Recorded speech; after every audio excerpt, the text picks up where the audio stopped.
Hey Stash fam, Steve here with ThunderStash Gaming, and I've been rolling non-stop through the first new Katamari game in 14 years.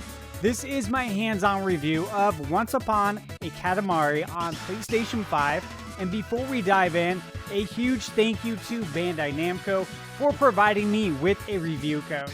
It's crazy to think that this series has been rolling strong for 21 years now, and coming back to it after so long reminded me just how wonderfully weird, colorful, and creative Katamari still is. So grab your controller, cue up that funky soundtrack, and let's roll into why Once Upon a Katamari proves that good, clean chaos never goes out of style. The story starts with a cosmic mess.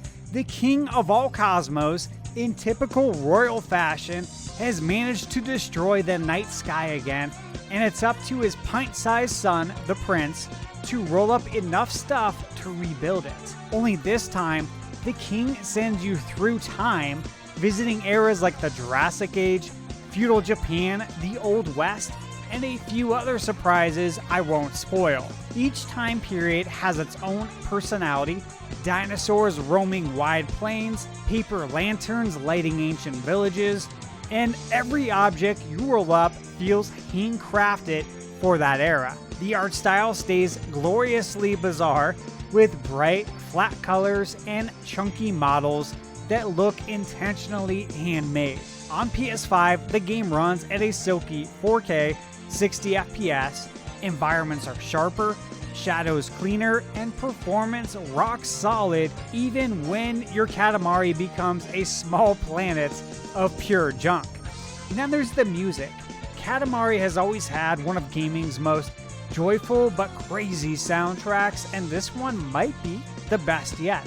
Original tracks blend with remixes from past games, jazz, disco, and pure pop chaos that'll live rent-free in your brain for weeks. The sound design even leans into absurdity with bells, beeps, and random voice lines when you absorb something huge. And yes, the opening cinematic, still as bizarre as ever.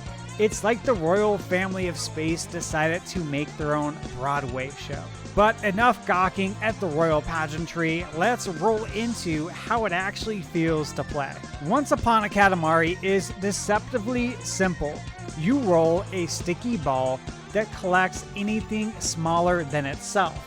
And the more you collect, the bigger you grow, and the more absurd the objects become. 1 minute you're rolling up pencils and soda cans, 5 minutes later you're picking up people, cars, and eventually entire buildings. The game offers multiple control styles, the traditional twin-stick tank controls for veterans, and a simplified mode using just the left stick for newcomers. And I'll be honest, I started with the simplified controls to try that out and actually really enjoyed it. It just feels good. You'll also find freebies, small power-ups that can speed up your Katamari, magnetize nearby items, or even repel hazards. And these add a nice bit of spice, especially in later missions. Precision becomes key when you're navigating stuff like bridges or narrow ledges. Think Super Monkey Ball, but with a royal ego shouting encouragement from space. Once you master the physics, it becomes oddly zen. There's rhythm in the roll, and that rhythm feels even smoother thanks to the PS5's power. And the PS5 version doesn't just look great, it feels great too. The DualSense controller's vibration and haptic feedback bring the sensation of rolling to life. That was something I was looking forward to, was seeing how Katamari played with modern day vibration. And every bump, clink, and crunch is felt through subtle rumbles that shift depending on what you're collecting. Soft twitches for paper and glass, heavier pulses when you snag a chair, or that satisfying deep rumble when your Katamari slams into a wall. In case you're wondering, there aren't any advanced adaptive trigger features here, but honestly, the vibration work is so well tuned that you won't miss them, and honestly, I didn't even notice. It's a more immersive experience overall, giving you a tactile sense of what your Katamari is made of, whether it's a ball of fruit, furniture, or something else entirely. Performance-wise, Once Upon a Katamari runs at a crisp 4K and a stable 60 FPS. The PS5's SSD keeps loading times practically non-existent, letting you restart or retry missions instantly. And each era, from prehistoric landscapes to neon cityscapes, feel like its own art exhibit. Now, if you're deciding where to play, the PS5 version offers the smoothest performance and the cleanest visuals, which should be of no surprise. The Switch One version will be a fun, portable option, but this is the version that truly lets the color, chaos, and charm shine. You guys know what to do here. If you prefer the portable, you go Switch. And if you prefer the utmost performance, you go PS5. So now that we're rolling smooth, let's talk pacing and whether the king of all cosmos gives you enough time to shine. Levels strike a great balance between relaxed and challenging. Some tasks are bite-sized, giving you 60 seconds to clean a single room. Others turn into grand, time-traveling marathons. The difficulty curve is gentle. You'll rarely fail unless you're completely distracted, which, let's be honest, is easy when there's a sumo wrestler next to a dinosaur statue. The pressure comes from chasing bigger scores, rolling faster, and trying to outdo yourself. But who exactly is this cosmic cleanup mission for? There's a lot packed into this package.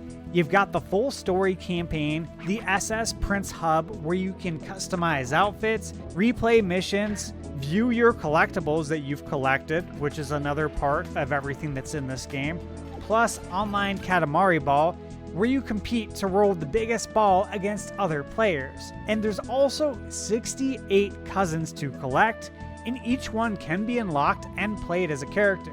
You can even save and load progress right from your home base, which feels like your own tiny planet of memories. The game also rewards exploration.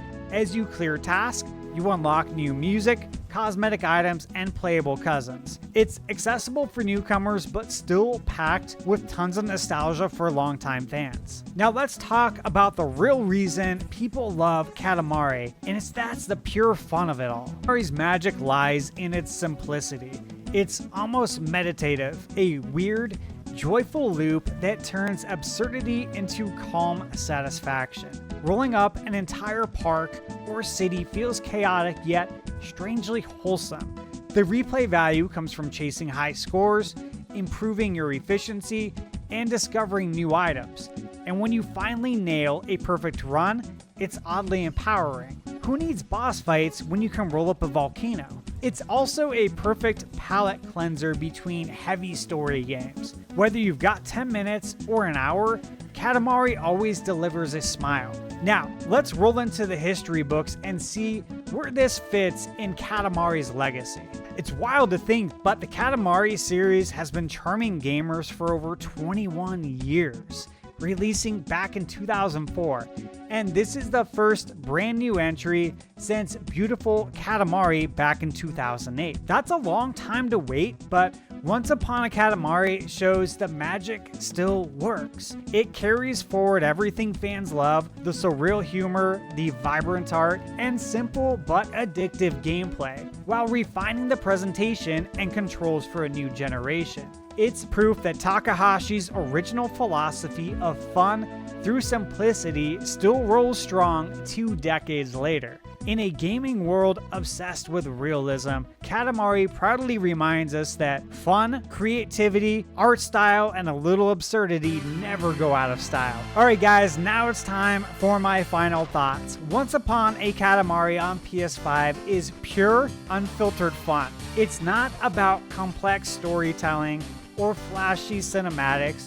It's about the satisfaction of turning clutter into creation. With smooth 4K visuals, tight performance, DualSense magic, and one of gaming's most infectious soundtracks, this version stands tall as the definitive way to experience the series. Whether you're a nostalgic veteran or discovering Katamari for the first time, this game delivers that rare feeling of playful happiness that you can't manufacture. And it gets my full Thunderstruck recommendation.